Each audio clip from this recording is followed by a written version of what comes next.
ก็ขอเจริญพรในบรรยากาศอากาศร้อนๆเนาะโยมเนาะจักสิไปรีอยู่ไส มันร้อนซะเหลือเกินก็เลยมานั่งอยู่หน้ากุฏนี่แหละเข้าป่าบ่ได้แล้วในป่าก็แห้งร้อนเอาเข้าเรื่องเลยก็แล้วกันอาตมานี่ไปเห็นกับเจ้าไปโพดด่าพระด่าเจ้าภิกษุสงฆ์สร้างกรรมสร้างเวรให้กับเจ้าของมึงบวชมาเพื่ออะไรวะเขาให้บวชไปให้พ้นทุกข์ไม่ใช่เหรอบวชไปนิพพานไม่ใช่หรือไปยากกับเพิ่นอีกแล้วสิไปยากกับเพิ่นเฮ็ดหยังเพิ่นสิบวชเอาบาปมันก็เรื่องของเพิ่นสิบวชเอาบุญมันก็เรื่องของเพิ่นถ้าไผอยากพ้นทุกข์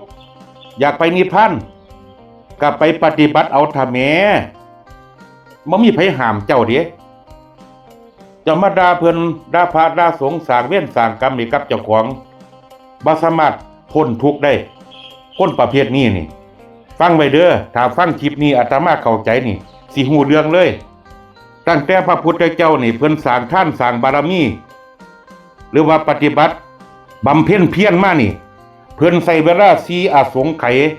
กับแสนมหากัปพุ่นเด้เพิ่นจังไปนิพพานได้เพิ่นจังบรรลุได้4อสงไขยนี่กับแสนมหากัปนี่มันโดนซ้ำใดหูจักบ่โยมเอาแจกกัปหนึ่งก็พอเพิ่นอุปมาอุปไมยนี่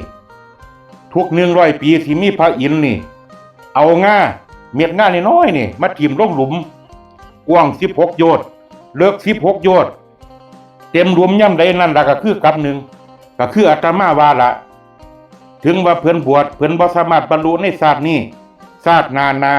เพิ่นอาจสิบรรลุได้เพิ่นเก็บคุณงามความดีไปจักเล็กจักน้อย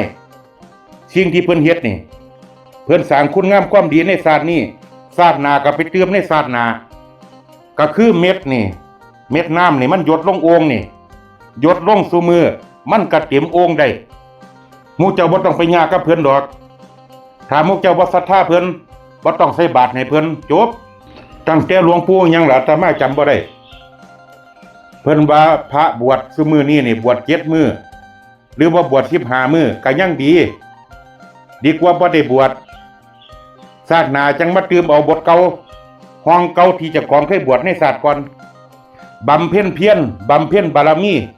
ไปทุกชาติมันก็สิสำเร็จเองดอก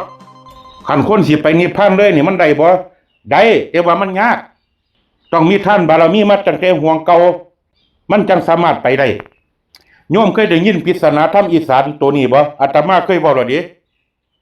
เฒ่า2เฒ่าเฮ็ดหน้าอยู่กลางโคกปีได้โศกบัดได้3ปีได้งามบัดได้4ปีบ่ได้ดีๆข้างเล่าผัดเอียนกลางเฒ่า2เฒ่าเฮ็ดหน้าอยู่กลางโคกคือหยังก็คือเฒ่าสีกับเฒ่าสากายกับจิตเฮาเพิ่นเปรียบเทียบเฮ็ดหน้าอยู่กลางโคกเฒ่า2เฒ่านี่เฮ็ดหน้าอยู่กลางโคกโคกนี่คือเดียวไปทางใดก็บ่มีสุดไปมีแต่ความเมืองว่างก็คือการเวียนว่ายตายเกิดบ่จบบ่สิ้นบาดที่นี่ปีได้โศกผัดได้3คือหยังก็คือคนเฮาเกิดมาในศาสตร์หนึ่งนี่ได้ฮู้จักพระพุทธพระธรรมพระสงฆ์ก็ดีเกินไปแล้วปีได้งามผัดได้4ความหมายนี่ก็คืออริยสัจ4เกิดมาได้ฮู้จักทุกข์สมุทัยนิโรธมรรคทุกข์คือหยังทุกข์ก็คือปัญหาสภาวะที่ทนได้ยากความไม่สบายกายความไม่สบายใจขันธ์5ก็คือแก่เจ็บตายสมุทัยคือหยังก็คือสาเหตุของความทุกข์ก็คือตัณหา3ความอยากได้กามตัณหาความอยากเป็นภาวะตัณหาความไม่อยากเป็นวิภาวะตัณหานิโรธคือหยังบัดที่นี่นิโรธก็คือเป้าหมายของความดับทุกข์ดับตัณหาทั้งหมดทั้งสิ้น